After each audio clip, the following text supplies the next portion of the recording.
اعوذ باللہ من الشیطان الرجیم بسم اللہ الرحمن الرحیم۔ آج کا ہمارا سبق سورہ فرقان آیت نمبر 4 سے ہے جی۔ آیت نمبر 3 میں اللہ تبارک و تعالیٰ نے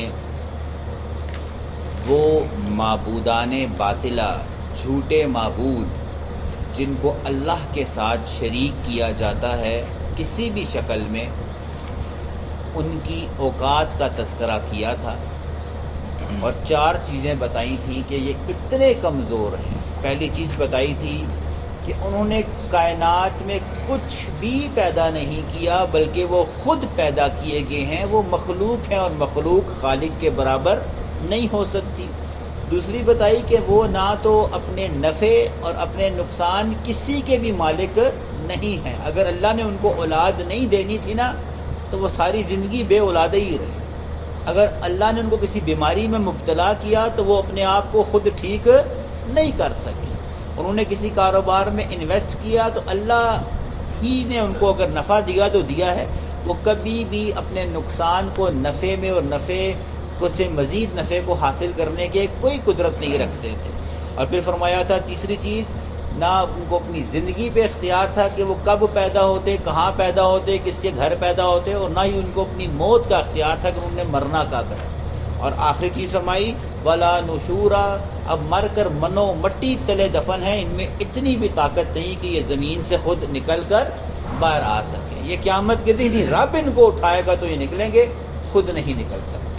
اچھا جی، اب معاذ اللہ کے نبی پہلے تو یہ اعتراضات کس پہ کیے جی؟ اللہ تبارک و تعالیٰ پر۔ اب انہوں نے، ان بدبختوں نے قرآن پر اعتراض شروع کیے اور اگلی آیات میں پھر محمد کریم صلی اللہ علیہ وسلم پر جو ہے نا وہ اعتراضات کیے۔ تو پہلے انہوں نے قرآن کے اوپر جو اعتراضات کیے اس کا تذکرہ اللہ تبارک و تعالیٰ نے فرمایا وقال الذین کفروا، اور کہتے ہیں وہ لوگ کہ جو کافر ہیں، ان ھذا، بے شک یہ سے مراد قرآن ہے، یہ قرآن الا، سوائے اس کے نہیں، افکن، یہ بھی ہم سورہ نور میں پڑھ کر آئے ہیں۔ افک کس جھوٹ کو کہتے ہیں؟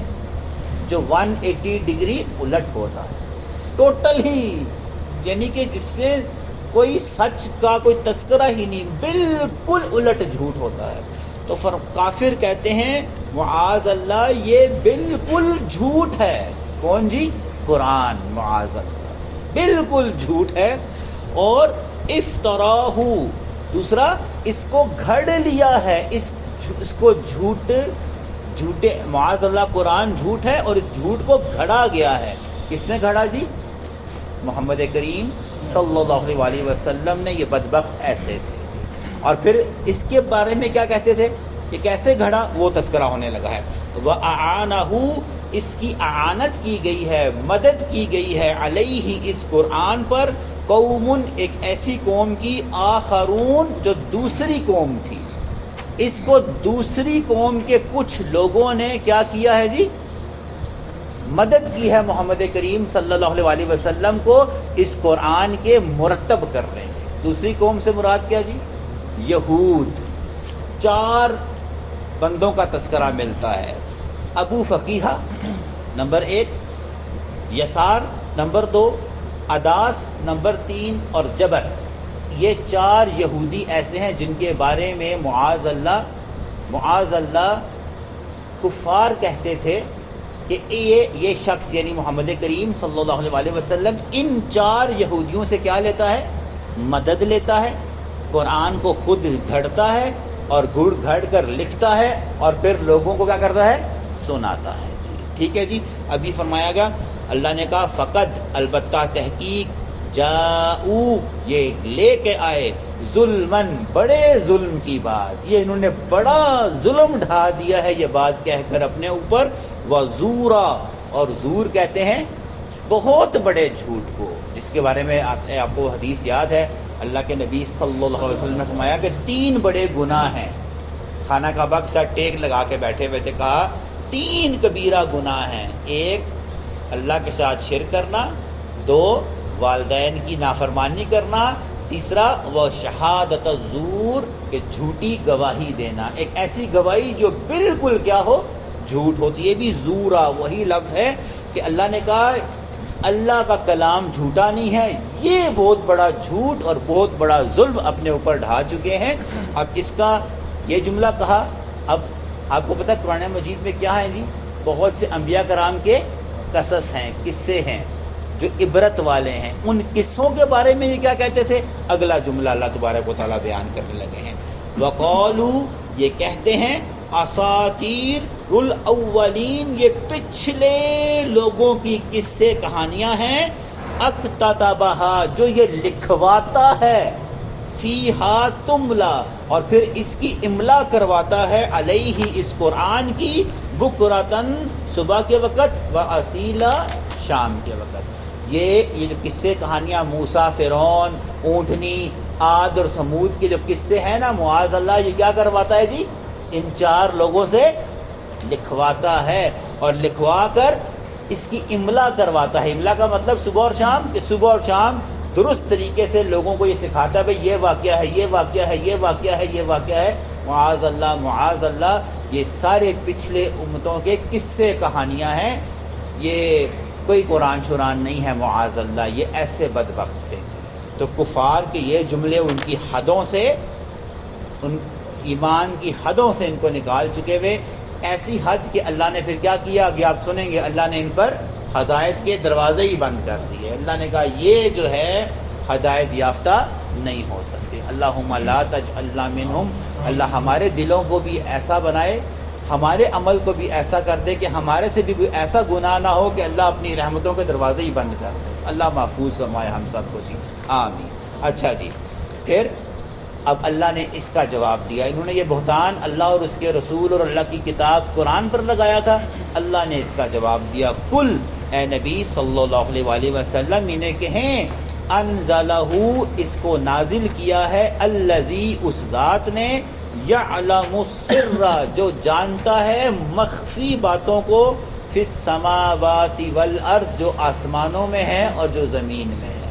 یہ کسی انسان کا لکھا ہوا کلام نہیں ہے، یہ اس ذات کی طرف سے ہے جو آسمانوں اور زمینوں کے ہر چپے چپے سے واقف ہے۔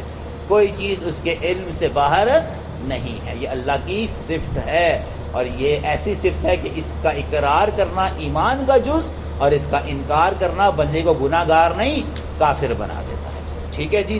انہ کانا، بے شک وہ یعنی اللہ، غفوراً، بہت معاف کرنے والا ہے، رحیمہ، بہت رحم کرنے والا ہے۔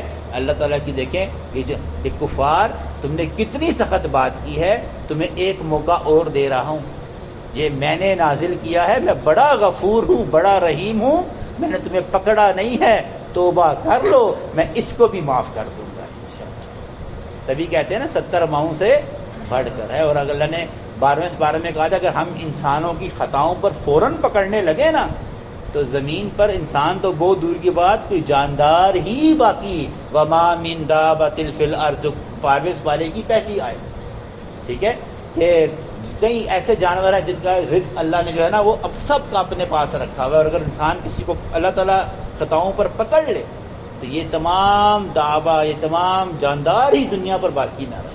یہ اللہ تعالیٰ نے اتنی رحمان ہے، اللہ نے کہا ابھی بھی باز آ جاؤ، معاف کر لو، تم مجھے بڑا غفور پاؤ گے، بڑا رحیم پاؤ گے انشاءاللہ۔ اچھا جی، اب جب قرآن کا اعتراض پہ ٹھنڈے ہوئے، بدبخت کس پر آ گئے؟ محمد کریم صلی اللہ علیہ وسلم۔ کیا کہا؟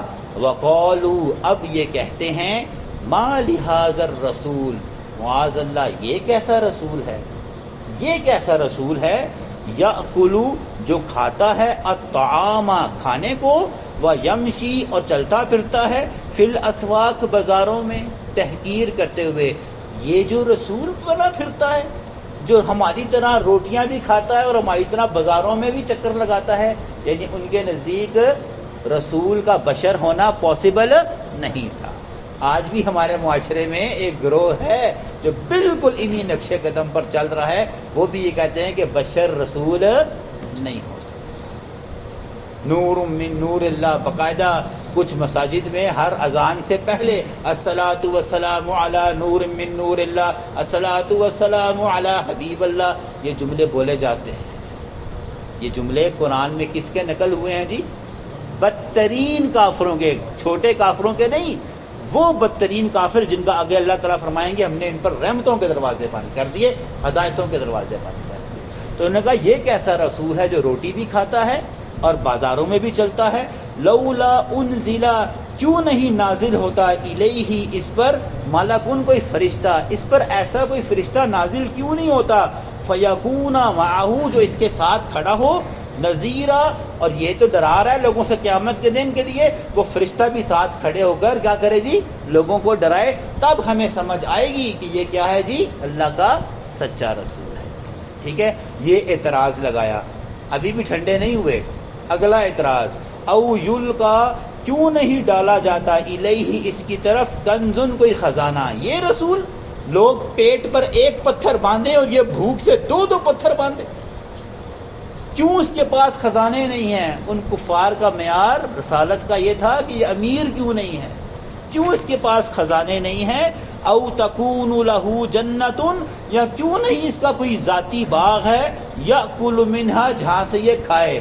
ہمارے محمد کریم صلی اللہ علیہ وسلم کے گھر میں بمشکل ایک وقت کا کھانا اگر ہوتا تھا نا، دوسرے وقت کا نہیں ہوتا تھا۔ تو یہ بات، اس اعتراض کہ اچھا یہ رسول ہے، اگر یہ رسول ہوتا تو اس کے پاس احد پہاڑ اور صفا پہاڑ سونے کے جتنے جتنے خزانے ہوتے، اور کیا ہوتا؟ اس کا ذاتی باغ ہوتا جہاں سے یہ کیا کرتا؟ ہر وقت کھاتا پیتا، یہ بھوکا نہ ہوتا، معاذ اللہ معاذ اللہ۔ اچھا، اور آخری جو بات جو ان کے بالکل ان کو ایمان سے دور کر دیا، وہ آخری جملہ اللہ تبارک و تعالیٰ بیان کرتے ہیں، وقال الظالمون، کہتے ہیں یہ ظالم، ان تتبعون، اور تم تو اتباع کرتے ہو، الا، اس شخص کی، سوائے اس کے، رجلن، جو ایک مرد ہے، مسحورا، کہ جس پر جادو کر دیا گیا ہے، یعنی محمد کریم صلی اللہ علیہ وسلم جادو، ایسا شخص ہے کہ جس پر جادو ہو گیا ہے۔ یعنی یہ دوسرے الفاظوں میں جو عام زبان میں ہم کیا کہ جی، جب ایسا کوئی انسان ہم دیکھتے ہیں کہتے ہیں یار خبتی ہو گیا ہے جی، کسی اس کے جادو کے اثر میں ہے، یہ تو بڑی اوٹ پٹانگ حرکتیں شروع کر دی ہیں۔ ایک دفعہ یہاں بھی مجھے یاد پڑتا ہے، استاد جی بھی چلے گئے، ایک شخص آیا تھا جس پر نا کچھ جادو کے اثرات ہیں، اس نے ہمارے ساتھ نماز پڑھی نا، مجھے آج بھی یاد ہے، کافی پرانی بات ہے، 7-8 سال پہلے کی بات ہے۔ وہ نماز میں ہی نا اس نے مختلف نا آوازیں نکالنا شروع کر دی جو اس کو لے کر آئے ہوئے تھے۔ تو اسے کہتے ہیں وہ شخص جس پر جادو ہو، کہ وہ عبادت کے اندر بھی اس کو سمجھ نہیں آتی۔ یہ الزام کس پر لگا رہے ہیں جی؟ اللہ ہمیں معاف فرمائے، محمد کریم صلی اللہ علیہ وآلہ وسلم پر یہ ایسا انسان ہے جس پر جادو کر دیا گیا ہے۔ اب اللہ تبارک و تعالیٰ آخری آیت کہہ کر ان کا موضوع ختم کرتے ہیں، کہتے ہیں انظر، اے نبی آپ دیکھیں، کیف ضربوا، کیسے ہم بیان کرنے لگے ہیں یا کرتے ہیں، لکل امثال، ان کے لیے مثالیں، فضلوا، یہ بھٹک گئے، یہ گمراہ ہو گئے، ایسے بھٹکے، ایسے گمراہ ہوئے، فلا یستطیعون، یہ اب ہرگز استطاعت نہیں رکھتے، اب یہ ہو ہی نہیں سکتا، سبیلا، کہ یہ دوبارہ راہ راست پر آ جائے۔